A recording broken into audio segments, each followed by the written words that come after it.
শেখ হাসিনা পতনের পর পদ্মা সেতুর কি অবস্থা আমরা আপনাদেরকে এই ভিডিওর মাধ্যমে দেখানোর চেষ্টা করব। আপনারা দেখতে থাকুন।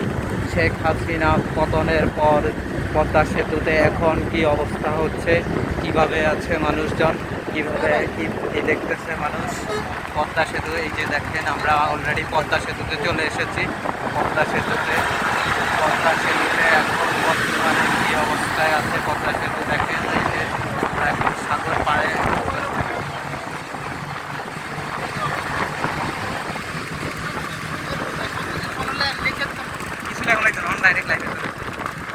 আমার সাথে আমার যে আরো কলিগেরা আছে